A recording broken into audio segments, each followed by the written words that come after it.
Let's knit a thing. Oh, hi.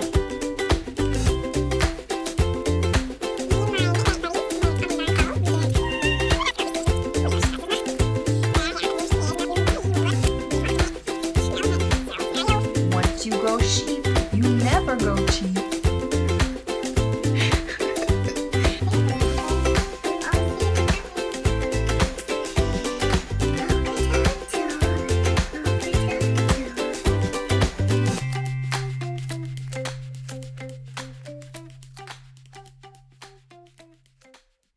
What's up? It's not funny. It's just not.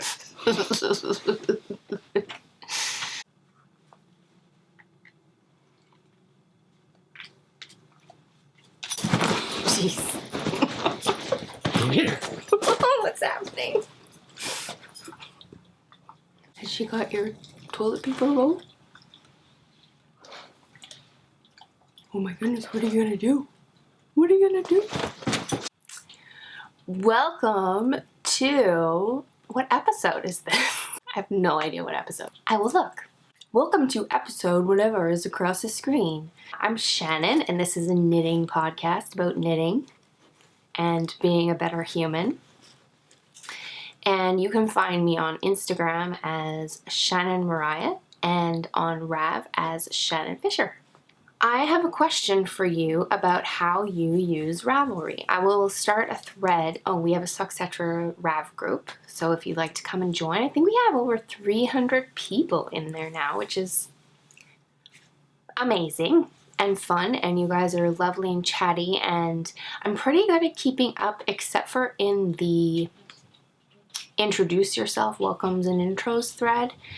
For some reason, I lag on that because I feel like that's the one place I want to really take my time and make sure my response doesn't sound canned, and it's hard to sound sincere when you're saying the same thing over and over again, like, I'm so glad you're here, yay!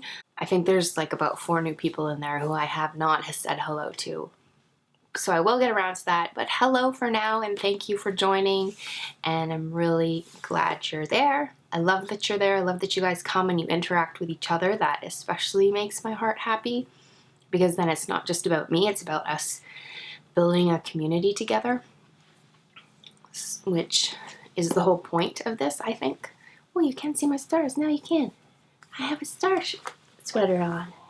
My question is, how do you use Ravelry? Because everybody uses it differently, and I feel like we can get insight from each other's styles, Rav styles. So I will start a thread, and how I use Rav is I'm pretty great about updating my projects. I'm pretty good at also updating my stash. So one thing I like to do is when I have a yarn that I don't totally know what to do with, I like to input it and then see what other people have made with it. I also like to, when I like a pattern, I like to see, I like to go and see the finished projects of that pattern for a couple of reasons. 2, to see if very many people have made it, because if a lot of people have made it, you know that it's pretty tried and tested, and hopefully reliable. If not many people have made it, that makes me a little bit more leery, just because I think it's new, maybe it's going to have some mistakes in it, maybe it's, not very many people have made it for a reason, I'm not sure. And then the other thing is to get color ideas, and which is a really fun thing to do because there's so many possibilities. And I'm just not very good at fashion and style and the creative process that goes into that. I tend to go into a store and buy things that are on the mannequin. I know that I'm underusing it. I know that Ravelry has so many possibilities. So do tell me how you use Rav and what are your favorite things to do with Rav. Shannon from the future. The other way that I use Rav that I forgot to mention, the way I use it the most often, is favoriting patterns. I don't use my library at all unless I've bought something. Then I go there and I've lost the pattern. Then maybe I go there to see if I can retrieve it. But all I do with patterns is favorite them so that when I'm out shopping for yarn, I can go, oh, hey, what have I got that I love that I want to make? And I have them in bundles. My bundles are wacky. I have hats, neck things, which is cowls and shawls and scarves. And then I have sweaters, which is like t-shirts and anything you would wear up top on your body. I started a mini knits, and I have a stuffies one. Never knit a stuffy, but I just made a stuffy bundle because maybe I'm gonna knit a stuffy. That is the primary way I use Rav, is favorites. When a podcaster talks about something they're wearing and I love it, or I see something on Instagram, I look it up, put it in my favorites, add it to that bundle, so it's there, so I can refer to it in the future. But I know a lot of people put it right in their library,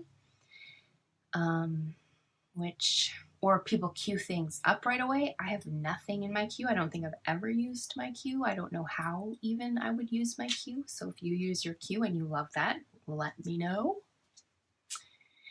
So I just wanted to say that because as I'm editing this video, Shannon from the future was like, Shannon from the past, what were you thinking? You didn't talk about the number one way you use it. So there it is. I would like to say a big fat hello to Emma. She is Lydia's daughter, Lydia from Fibered by Design podcast and half of the O-Loops team. On their last podcast, they gave, they didn't give me a shout out, but they were chatting about, I can't even remember how it came up, but Lydia was watching me and her daughter tuned into my intro and thought, I just opened my drink. I'm drinking straight from the SodaStream bottle today because I'm on my bed and I wanted something that I could put down.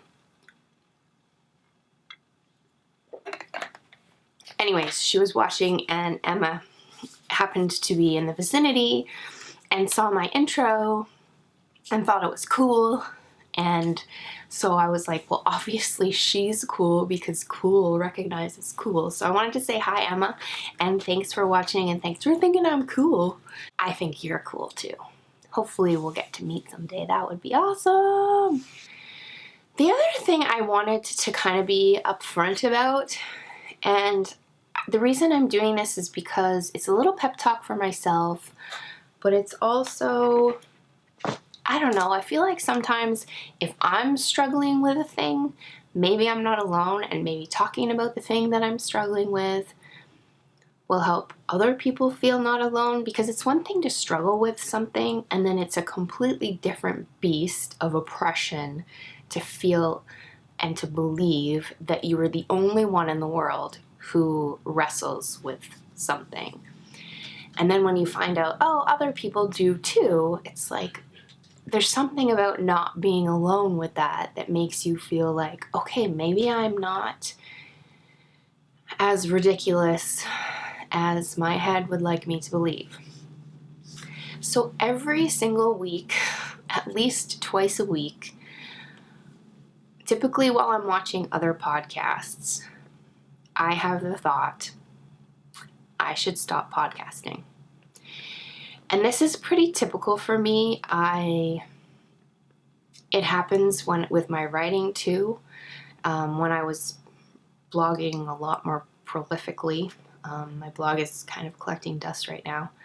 When people who I know personally would write something amazing that would get a lot of attention, I would think, why am I even bothering? Like, they can do what I can't do, and they are doing what I can't do, and why does my voice even matter, and why am I even bothering?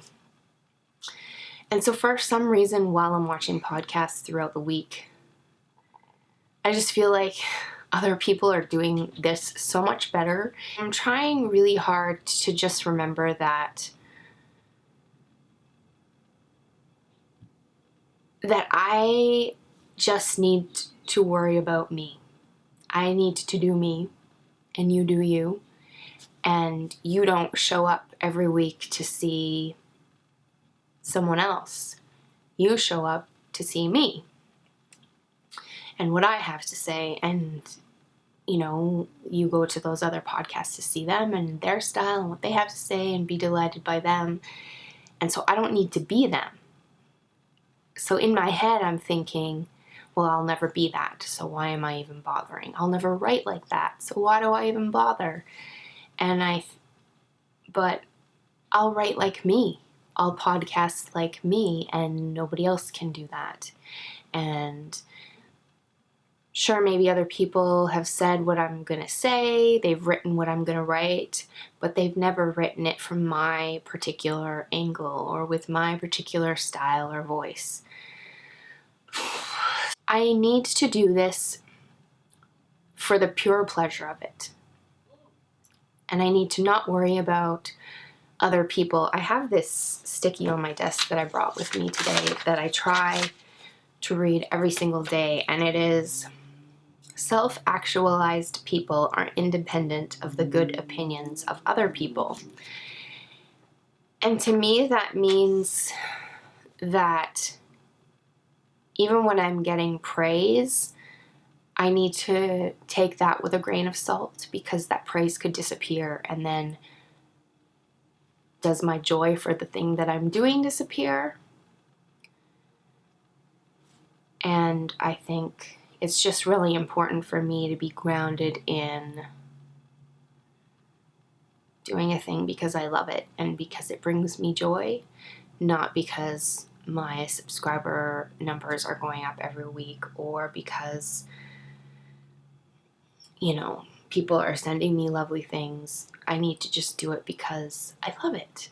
And I love spending time with you. And even if there was only one of you, I would still want to be here, because I really only need one of you to have a conversation. I love that you're all here, but I need to remember that even if all of you disappeared, I would still love doing this.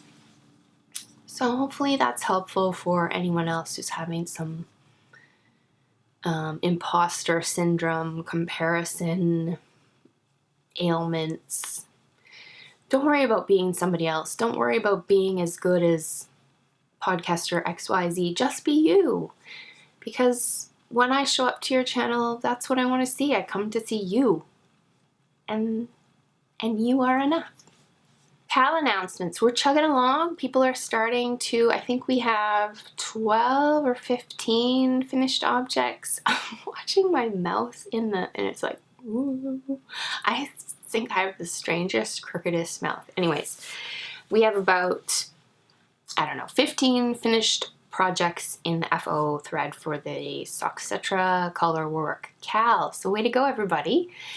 And that closes on April 6th. I think I probably won't extend it because it seems that it's really started to quiet down, and I think everyone who wants to participate has chimed in, and a lot of you are finishing or close to finishing.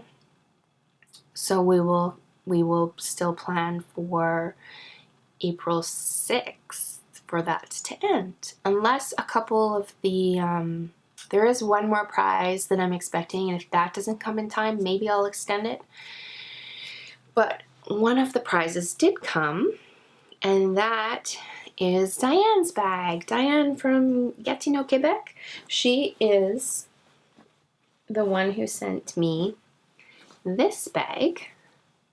Thanks, Diane, which has my sock project in it right now.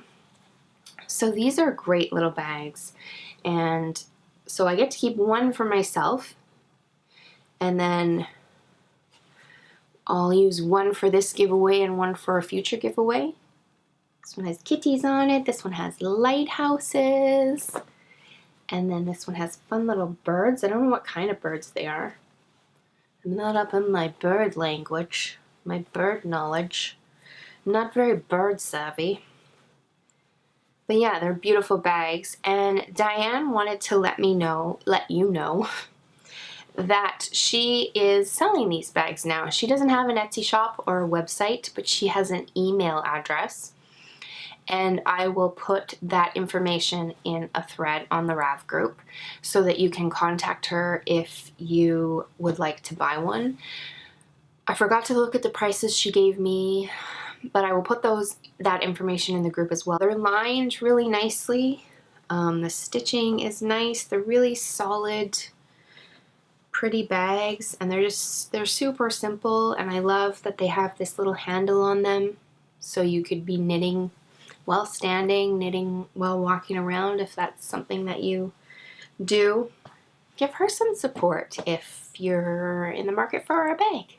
So if you watch the Grocery Girls most recent episodes, I can't remember how they got connected to Yuli, but if you remember, I talked about Yuli in my second or third episode because she was one of my very first project bags that I ever ordered. She's local here to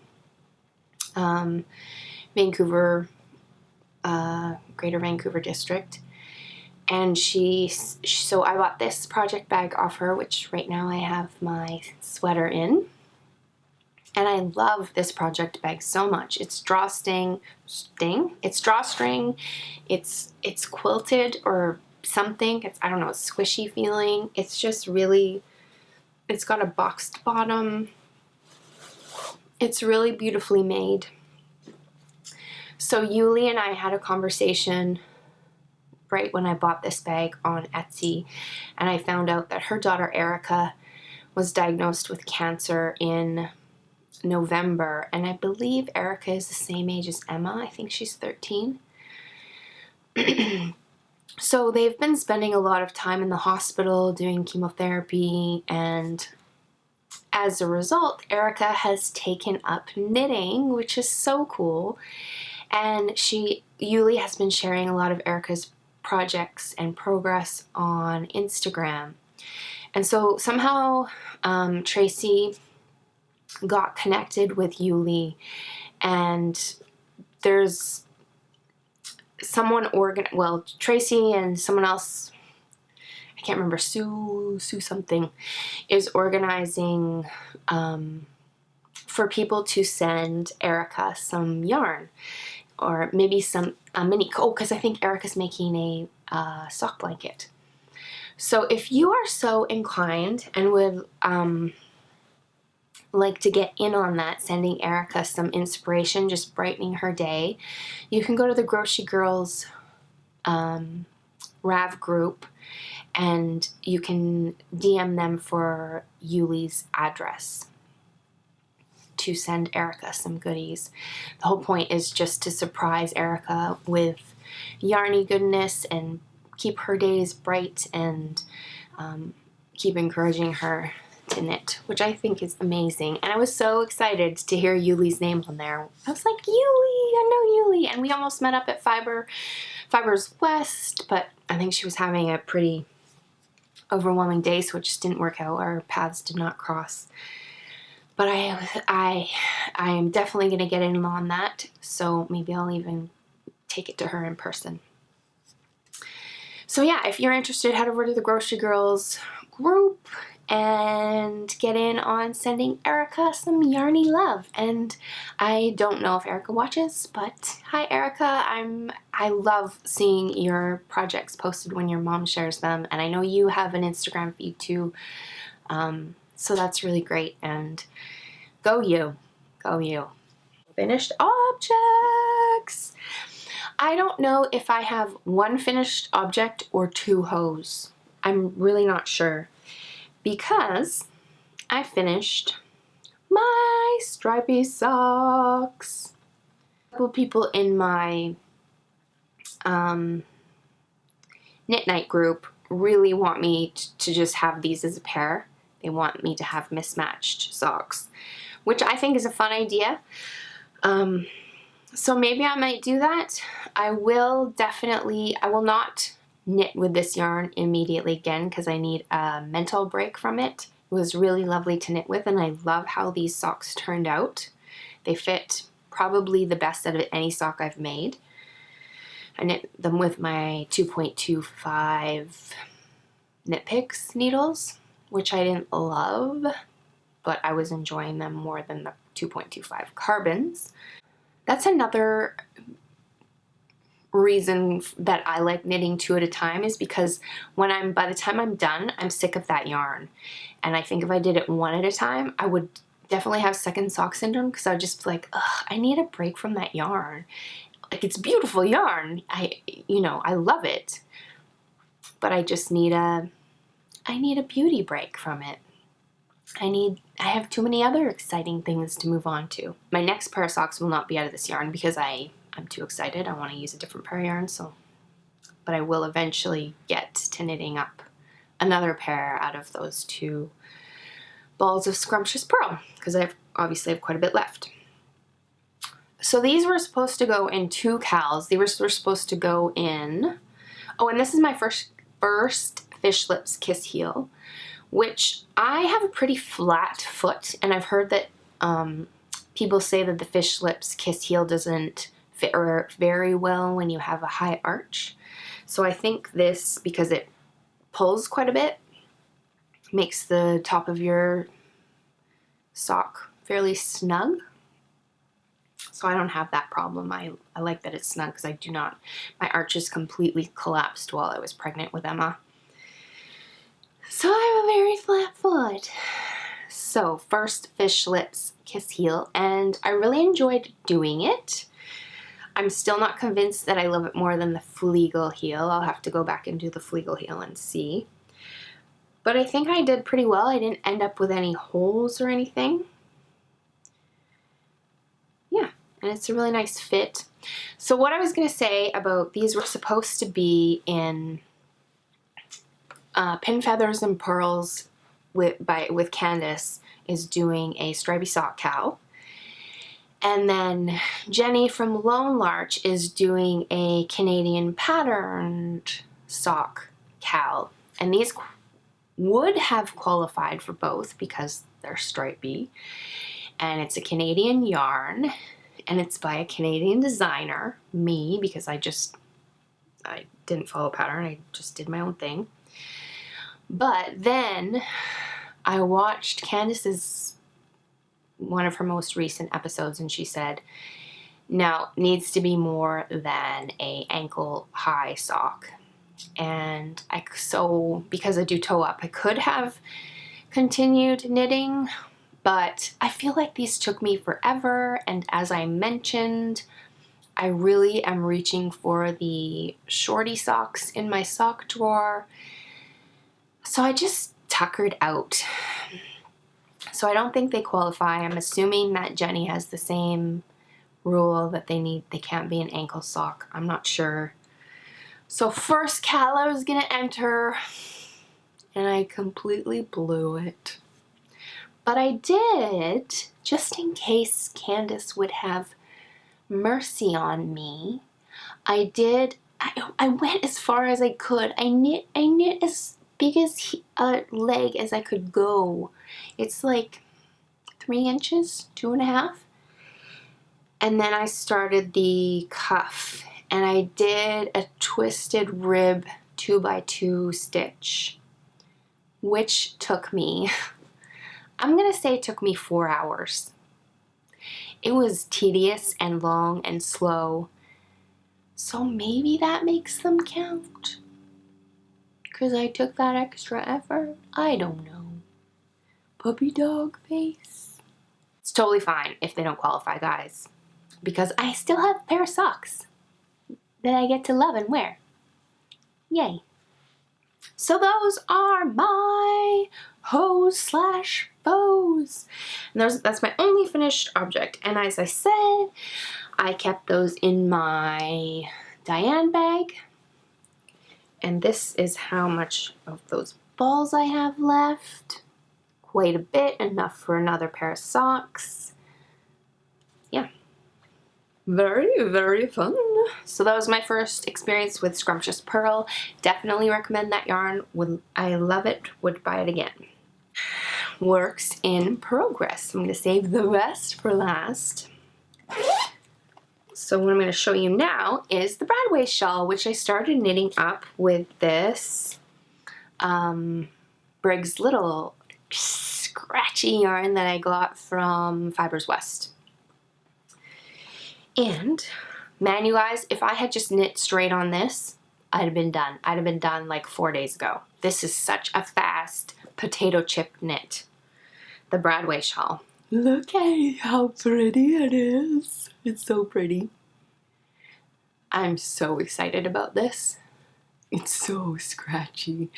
So I'm hoping that a conditioner bath will soften it up a bit. But it's interesting. It's great to knit with.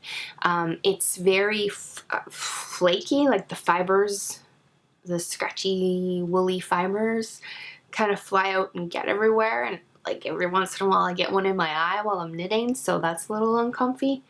But I'm really liking knitting with it. It's knitting up beautifully. I could just have this as a bib. Or maybe a little kerchief. I could stop now. A babushka. Yeah. So that is my Broadway shawl. Super easy, super easy, super easy. I had other adjectives, but I forgot them. And then, last but definitely not least, is my Breathing Space sweater. Breathing space, breathing space. I think it's called that because you can breathe. I don't know why it's called that. Look at it. Oh my goodness, help me. Okay, yeah, take a look. I got real far. Oh, you guys, I'm so excited about this. I think that I was showing you the back. No, that was the front. So, yes, loving it. It has been, so it was a bit of a tough start. I had to frog it. I got the neck cuff, whatever done, and then I got maybe down to here, just the yoke shaping, the neck shaping, and then I realized that my wraps and turns were, and so then I took it to knit night and was like, is this salvageable? And everyone was like, they all know me, they know that I hate ripping back, and they were like, well, I guess you could ignore it. Joanna was just like, you know, are you gonna be okay with it?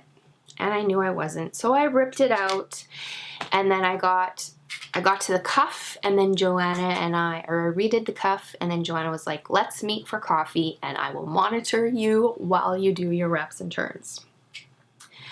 So that's what we did, and after that I just was flying. And I really just wanted to get to the section. This is I think I have one more row of 3 more rows before I start doing the diagonal striping. And Joanna said it's so fun and potato chippy, which I taught her. I'm like, have you heard of potato chip knits? No. Like, I guess it's when you can't stop. So apparently the diagonal stripes on the sweater are just all short rows, and it's like knit here, knit here, knit here, knit here, knit here, knit here, knit here. So she said so fast and quick, and you can't stop. And she is quite far along. If you saw on Instagram, we took a picture together at knit night on Thursday. So yeah, she's got quite a bit knitted. I just can't stop looking at it. So this is a Coal Steam by Mantosh, and this is, I can't remember. It's just white, just a plain old white. So the thing is that I realized as I was knitting it that my fingers were turning pink. which means it's gonna run when I go to block it. So help, help! Please tell me what I can do to make sure that it doesn't run, the purple doesn't run into the white and ruin all my beautiful work. Because I don't want that to happen. Oh, and then I had another question about the pattern. Shannon from the future again. So I thought I'd just read to you the part of the pattern that's really confusing Joanna and I and see if you could help out. So it says you're working the body, and towards the end of the body, right before you, well, not right before you, yeah, close to when you're done and about to work the sleeves, it says, so in two parts, it says, if necessary, in your size, work an increase as established for left side. And then it says knit until 9 stitches, blah, blah, blah. But what's confusing us is nowhere in the pattern does it say increase for these sizes. Like, it doesn't say that anywhere. So how do you know if do you just make a decision? Do you just go, yes, I want more roomy room? Or are we reading it wrong? Is there a secret? Can you help us?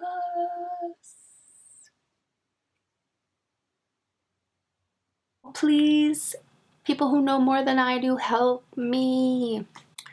Oh, I was going to talk about top down versus bottom up. Is that what you call the other kind of knitting, sweater knitting? I keep wanting you to see my stars.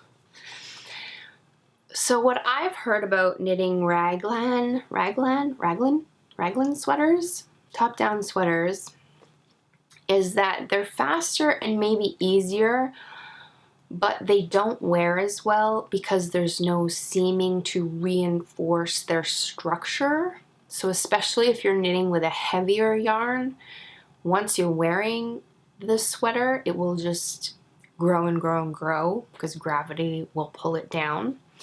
Whereas, especially with superwash, because all that Barbiness has been superwashed away, so it doesn't have anything to like hold itself together.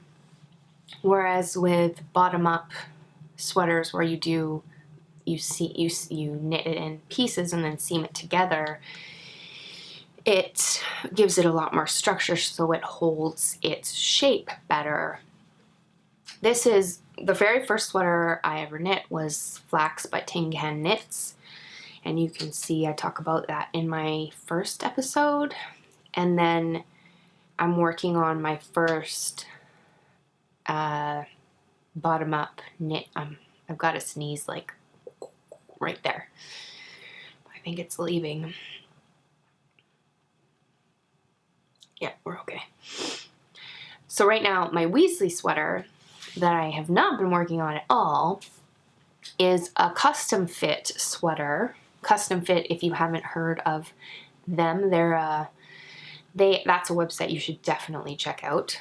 It's by Amy Herzog, and basically you input all your measurements and then say what kind of sweater you want to knit, what length you want it to knit, how you want it to fit, and then it spits out a pattern for, like $7 to $12 maybe. That's perfect for you. So my Weasley sweater I'm knitting is my very first custom fit, and it's all knit in sections and will be seamed together at the end. And so those kinds of sweaters apparently hold their shape really well. And I'm just telling you that this is conversation I have overheard. This is not first-hand knowledge because this is only my second sweater. Well, I guess it's my third because I started working on the Weasley sweater. But I'm for sure going to finish this before I finish the Weasley. I just haven't been inspired to work on it, which I should be because Emma keeps asking about it because it's going to be for her. So I should definitely plug away at that. She actually said, she's like, is that the Weasley sweater, Mom? No, Emmy, it's not. I have been ignoring that. Selfish, selfish mommy. That's my unknowledge knowledge about sweater knitting. Hopefully that helps you. But don't trust me, do your own research, talk to some more expert sweater knitters. Probably Marsha from Very Little from Twitch and Stitch would be a good resource because, man, she knows her stuff. She is just like a knitting machine. Speaking of Marsha. Speaking of Marsha from Twitch and Stitch, I have some fun and exciting news. I am going to get to meet her at the end of May because I'm going to the same retreat that her and Scylla are going to. This is Scylla and Marsha from Twitch and Stitch podcast. We are going to the Okanagan knitting retreat. It's somewhere along on the Shuswap. I don't know if it's a retreat center. There's only 60 people going. When I registered, I think there was 53 registered, so I'm pretty sure it's probably filled up by now. But I had heard them talk about it on their podcast, and then I went and looked it up, but then something distracted me, and I completely forgot about it. And then about 2 or 3 weeks ago, once the registration opened, Marsha DM'd me on Instagram, and she was like, "Oh, hi, there's this retreat. Are you interested?" And I was like, "Actually, I am." So at first she offered for me to room with her and Scylla, which I thought was so wonderful and generous, and I was very interested in that. But then we were gonna have to get a cot, and I thought, are they just doing it to be nice? What if, I just end up being a pain in the butt, and I'm like in their space. So then I said, well, do you know of anyone who's looking for a roommate? And so someone on Instagram she's on Instagram, but she's also a viewer. Hi, Vicky! Because we've interacted a few times, and then she's in my Rav group. So Vicky apparently was looking for a roommate, and I was like, I know Vicky. So she is vshaw7 on Instagram. So we're gonna be roomies, yay! So yeah, I'm so excited about that. I signed up for, I didn't get my first choice, which I think was like not a design class, but I don't know, maybe it was a design class. But I got my second choice, which was fixing your mistakes, which I thought, oh, that's a thing I could use. So I think I'm in that with Vicky, and I think Scylla's might be in that too. So I'm going up on a Thursday night. There's an optional class on the Friday. I'm not going to take that one. I'm just going to knit my little heart out and do some exploring. And then Saturday is the class. And I don't know if the class extends into Sunday. I don't think so. But then we leave on Sunday. So that is going to be fun. I think that's my first knitting retreat. Yeah. So I am giddy to meet and hug Scylla and Vicky and Marsha. Marsha and I have been chatting quite a bit. We're on WhatsApp together, and sometimes when I get yucky messages, I'm like, I got a yucky message. I need a hug. And she gives me a hug. So we're connecting, and I really like her, and it's going to be wonderful. I've contemplated sort of starting a shouty shan section, and that's just where I sort of shout about or talk about the things I'm learning about being a better human, because I really pay a lot of attention to essays and conversations about social justice issues and vulnerability and courage, because I'm really interested in those things, and I'm really interested in being a better human. So I was thinking about having a section in the podcast about what I'm learning, what I've been reading, what's got me interested, what has me thinking about the ways I approach the world, and the ways that I'm trying to filter out my internalized isms. And I thought maybe you'd be interested. So this is an old post by my friend Allie Barthwell, who is a writer on the internet. She's a person of color, and she's brilliant, and she's shouty. And she posted this to Facebook, I believe, after one of the many shootings that have been happening in the United States. And this is what she said. White people keep asking, what can I do to help you in times like this? What can I do to fight racism? Where can I start? I want to take action. Here's what you can do. Collect the white racists in your life. Tell your dad he has to stop making racist jokes. Stop your roommate when he rants against black people in the city. Correct your girlfriends when they talk about bad neighborhoods. Educate your students when they bring in writing that features stereotypical or offensive black characters. Stop leaving the hard work of educating white people to the people who are suffering and grieving. Stop leaving it to black people to collect and educate. Don't speak for us, but if you abhor racism, get rid of it around you. The shooter in Charleston was able to do what he did because no one corrected him or stopped him when he ranted and raged against black people. Yes, it's going to be hard to correct your dad or grandpa, but if you want to count yourself as an ally, do this work so I don't have to. And that spoke to me because calling people out is hard and uncomfortable, and they don't respond well. But it just spoke to me because it made me go, yes, if I don't call them out, I am leaving that work to someone else, and that someone else is probably a person of color who can't help but be affected by it.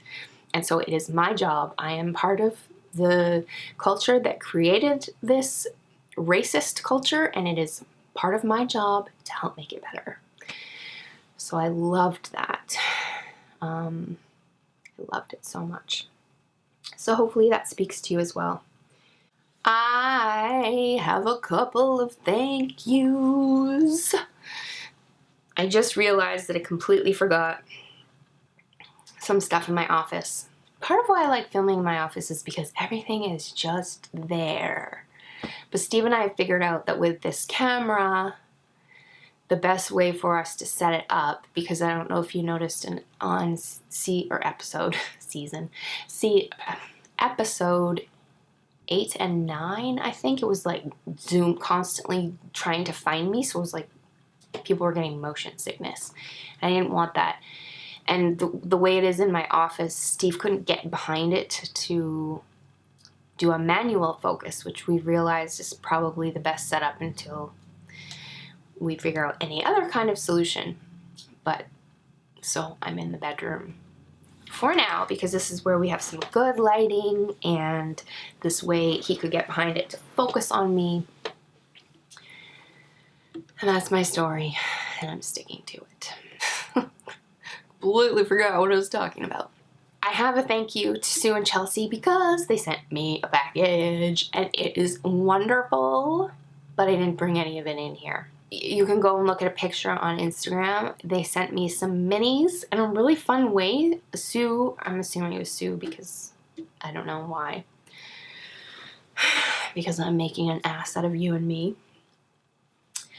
One of them wrapped them around clothespins, and they're really adorable. Must have added to the weight of their package, but super lovely presentation. I almost don't want to knit with them. They're so cute. So some minis. They sent Emma an art book, which was wonderful, and they sent some stickers, which I'm pretty sure were mine, but Emma took. And they sent some tea that, as far as I know, we don't have here. I've never seen it, although I'm not a big tea connoisseur because I don't really love the aftertaste of tea. But they sent me some, I think the tea that Sue tried, licorice tea, yogi tea, and then some puka tea, which was cinnamony, lavender. I don't know. I'm probably mixing up the flavors. But I tried the licorice one, and I really liked it. and I gave Emma a sip, so I think the second bag of that is got her name on it. She keeps asking me, Mom, did you drink that other bag of tea? I'm like, no, I'm saving it for you. P.S. You have my stickers. What else was in there? There was some chapstick. There was a cute little notebook. There was a beautiful card with words of loviness. I'm sure there's something I'm forgetting. But that was really fun to get. So thank you very much, Chelsea and Sue. I got a couple lovely mentions this week. Die Another Day with Christina and Amanda, which they are on episode 4 now, I believe, and they are very fun. Amanda said the loveliest things about me and made me giggle. And I feel like her and I are kindred spirits because Christina was talking about her picot edging, and Amanda was like, wouldn't you call it peacock? And I was like, we are two peas in a pod, because picot is a French word, so you don't say the T on the end. But remember the story I told you about how I used to pronounce potpourri and sachet? I used to call it potpourri and sachets. Sachets. Amanda, you and I, we're gonna be good buds. Yay. Yay for finding each other, right? Yay for finding each other. I have like so many new friends because of doing this, which, you know, I thought in the beginning, I don't totally know why I'm doing this, but I feel like it might lead to other really great things. And so far, the greatest thing that has come out of it are the friendships. So many great friendships have just sprouted up all over the place, which I adore. And then the last mention I got this week was by Chanel, and she has a podcast called Piper Nell, the Piper Nell podcast. And she is a physics student living in LA, I believe, in the dorm. So she does her podcast out of the dorm. You can see like the big industrial metal door behind her. And when I went to Bible school, I lived in a dorm. And it just took me back to my dorm days. So her and Stacy from Stress Knits, I get me all nostalgic about dorm living, dorm life. And Piper, I thought her name was Piper. Chanel is lovely, and you should definitely check out her podcast. I feel like she says a lot of really great and interesting things. She does her knitting, and her knitting is really fabulous. I love her projects. But she's really thoughtful too. She talks about other things and some of the reading she's doing, and yeah, I really like her. So again, check out the Silly Sing Gang hashtag if you haven't. More people have contributed on Twitter. I don't think I've seen any more on podcast Silly Sing Gangs, but more and more people are contributing on Instagram. So go check out the hashtag. I'm gonna have to call a favorite, and it's Scylla. Scylla sung a Garth Brooks song, and it is priceless. Guys, do not miss that. Do not miss it. You won't be able to stop watching it. It's amazing. But Vicky also did one, and Devin did one, and I feel like there's someone else who did one. Anyways, I just love that people are like coming in and singing and being vulnerable and being a little bit silly together. So let's move on to my 2 Shan things, and I'll save a little pod love for the end, and then a couple of announcements. So I got 2 questions this week in the Rab group. So the first one is from Marnie. Hi, Marnie. She's great. She says, hey, I would love to hear about you homeschooling your daughter. It seems to be more and more on the rise. I find it fascinating and totally cool. Just burped, sorry. How are you seeing the pros in it for your family? So, technically we don't homeschool. I just call it homeschooling for the sake of ease. Guys, have I shown you my sweater? I love it so much. Because it just people understand it more. But what we do is called unschooling. And what that means is that essentially it's Steve and I act as a support to Emma, and it's very child-centered and directed. So we sort of take a look at what Emma is interested in, and her learning is really directed by that. So really what she does a lot of is draw. There's no like curriculum, there's no you have to do these 4 things every day, there's no agenda. She just kind of goes, and then as we see opportunity to swoop in and sort of say, oh hey, there's also this thing that you could do, or have you considered trying this app, or are you interested in this course to try to establish this skill, or have you seen this podcast on YouTube? You should check it out because it's all about drawing. Or, let's go to Science World and see what they have to say. So really it's very laid back, very chill, which is so perfect for us because so the reason we pulled her out, she was in French immersion in the public school program until the middle of grade 6. And she has always been like such a happy, bubbly, outgoing kid. And when we moved to Vancouver, we found that the school system here is really behind. They just, like there was 2 computers in the room and they were basically collecting dust. I sent the teacher an email, and 3 months later, she responded by printing it off and writing a hand note on it.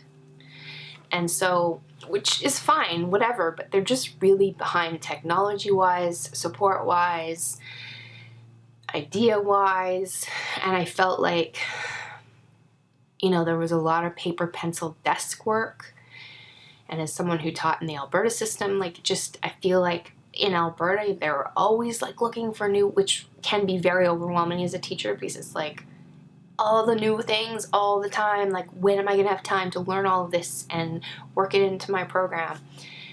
But in some ways, it's great because they really challenge you to stay up to date and to incorporate, today's world into your classroom and not teach just the way you were taught, or not just do things the way they've always been done. So anyways, Emma started to really struggle when we moved here, and we were getting lots of homework, and it was just a struggle every night because she didn't want to do it and we didn't want to do it. We just wanted to hang out with her. You've had her for 6 hours. Why am I now having to spend 2 more hours doing homework? It just didn't feel good or right. And her light was going out. She was coming home bummed. She was kind of depressed. And so we just really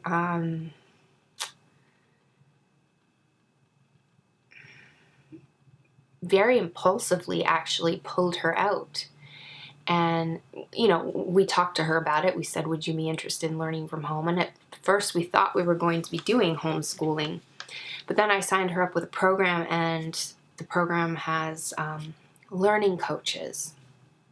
So basically it's just for government data collecting purposes, basically. And I have to write a report once a week on what she's been up to. It's pretty loosey-goosey.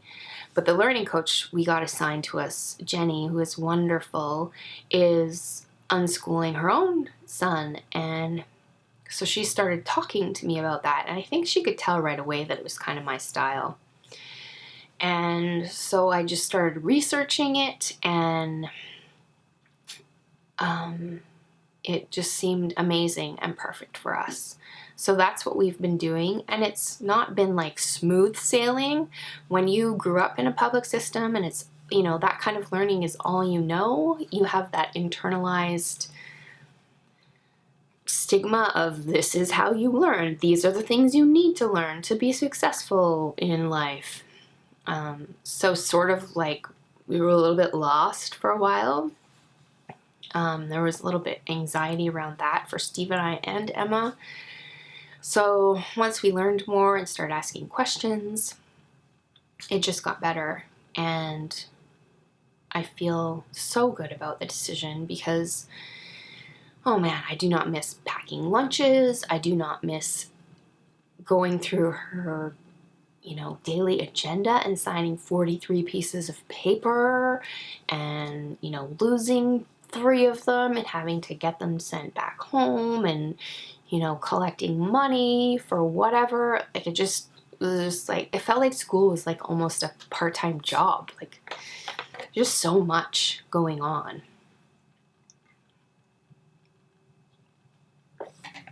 So it just super relaxed our lives so much. And it has allowed us to travel a ton because we're not tied down to anything or any agenda. We can come and go as we please. Emma's gone to London with her dad twice, and that counts as school. She's gone to Disneyland. Like, just, I don't know about you, but teachers tend to get really uptight when kids take a lot of time off.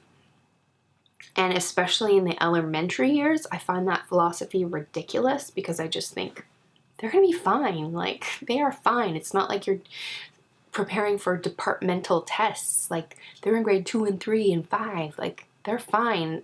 Let them go experience the world with their family. Let them create those memories. But there's just a lot of pressure to always have your kids in school. And just all of that stuff is just gone. And I love it. And, you know, every once in a while I check in with Emma and I'm like, do you want to go back to school? If you want to go back to school, you can. Like, this is about you and what makes you feel good and your learning. So I definitely make sure to check in with her. And if she wanted to go back into the public system, I would fully support that and we would get on board and we would make that happen. But so far she is just thriving this way. And so we love it. And if you have any questions about that, I have like a canned response I give to people with like some resources and some books to read. And so if you're interested in that, let me know. The other question I got is from Sue. Hi, Sue. These are 2 local ladies. Marnie lives over in Langley and Sue is in Vancouver. So Sue says, do you watch other podcasts or vlogs besides Ninny ones? And I'm just realizing that I totally meant to prepare for this. But yes, especially when we travel, we listen to audio podcasts in the car. And I love that because Emma, she will sometimes be listening to music with her headphones in the back. And then occasionally she'll like hear something that piques her interest. So she'll take it off and listen with us. And then we end up having these really amazing family discussions. So one podcast that I really love is Invisibilia. And I think they're on a hiatus right now, but they're definitely worth checking out. I'm not going to give you the lowdown on these because I'm just not good at summaries. TED Radio Hour. Not TED Talks, but TED Radio Hour. Because there is a TED Talk audio podcast and a TED Radio Hour podcast. And I like the TED Radio Hour podcast way more than I like the TED Talks. Because the TED Radio Hour gives you sort of an insider look at some of the TED Talks. And it just goes deeper and has discussion around it and is super thought-provoking and wonderful. The Moth is a great one. That's a storytelling one. Really great. Radio Lab sciencey and insightful and thought-provoking. This American Life, oh my goodness, we love This American Life so much. Judge John Hodgman is another good audio podcast. It's sort of, he's not a judge. What is he? Anyways, viewers write in and, or listeners write in, and he sort of decides what should happen. They write in with a conundrum and he like comes up with a solution for them. And it's satirical and funny. The Mystery Show, I love that. It's this ridiculous, it's just this woman who has decided she's going to be a detective. And so she solves the most inane, ridiculous problems. She solves these really funny problems that aren't really problems, but the way she goes about it and the way she sets up the storytelling around it is really fabulous. I liked it. I think Steve liked it not as much as I did, and Emma hated it because she found it very unsatisfying because a lot of the time she didn't even find an answer. So we would listen to the whole thing and sort of get invested in it, and at the end be like, and that's how it goes. And then we'll be like, that was an awful episode. And I'm like, I loved it. And then a friend of mine recommended one that I have on my radar. Another Round.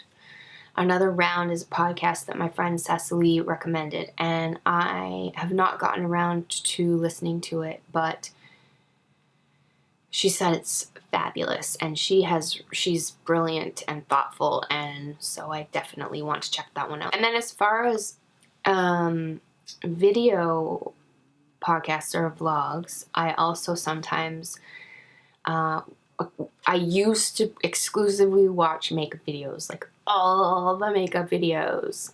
And so now I just occasionally check in on some of my favorite makeup video gurus. That's what they used to call themselves. Lisa Eldridge is one. She does makeup for all the famous people. She's based out of London, I believe. And she even did a recent one with one of the girls from Downton Abbey. She did some makeup for her.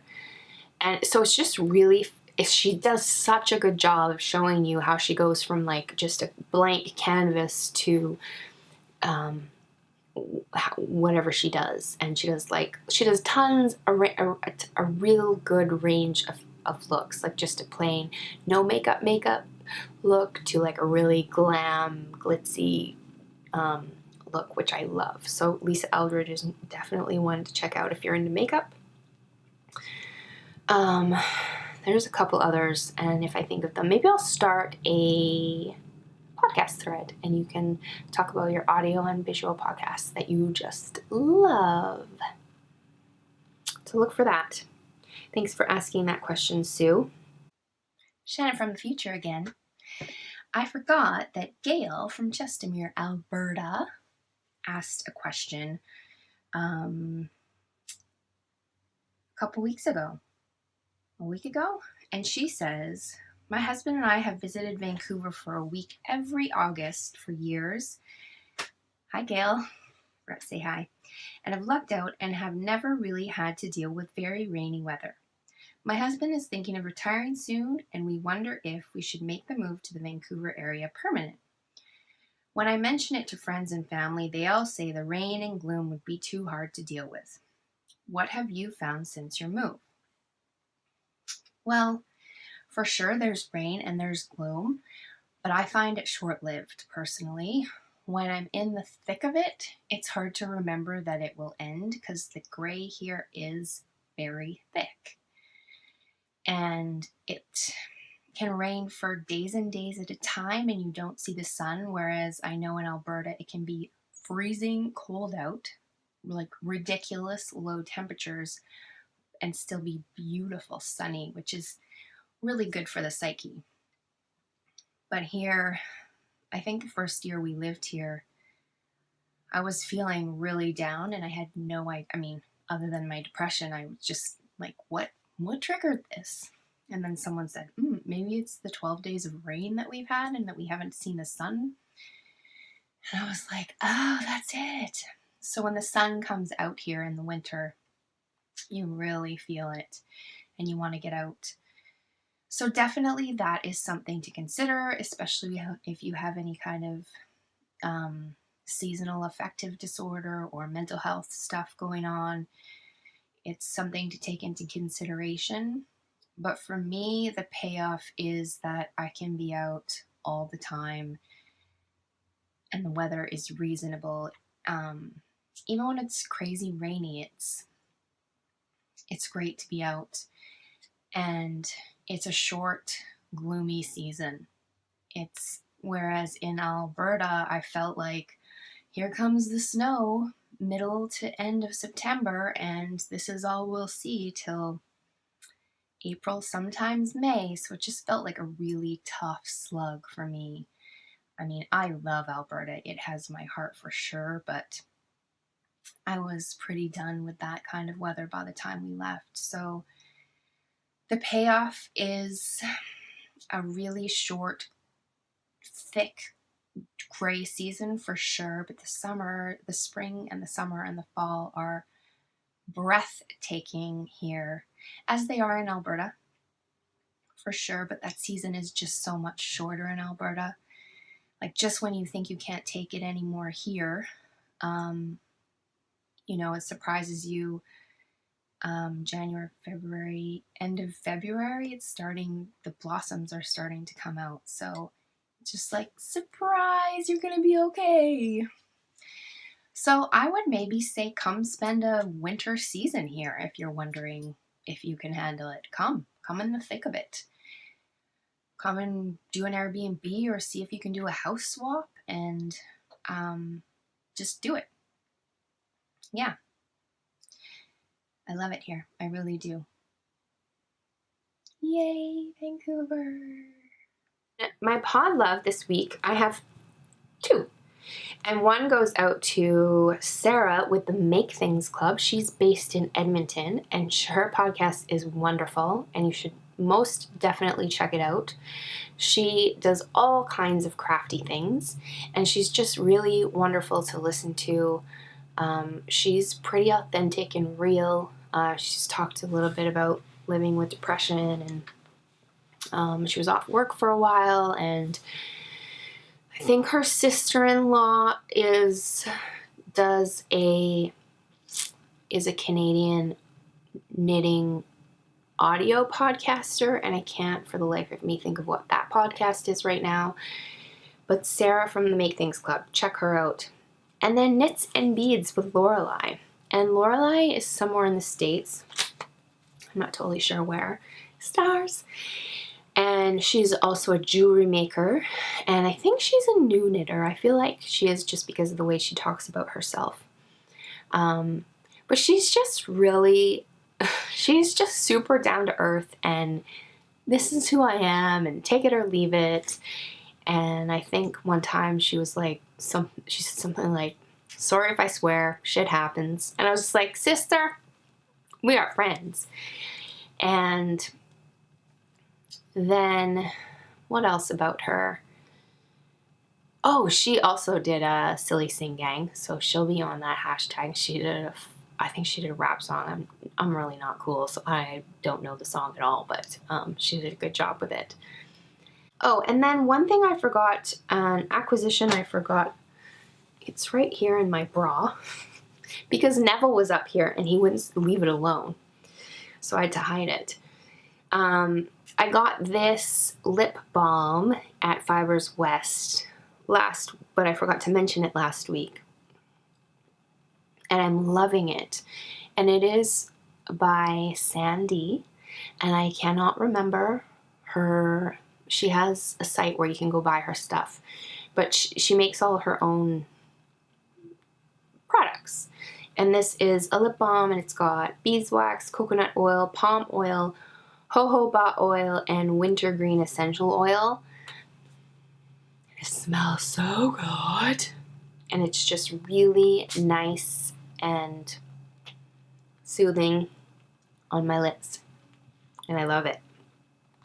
So definitely check her out. Canadian Dollar, hello. So far I really haven't been doing show notes. Do you guys wish I did show notes?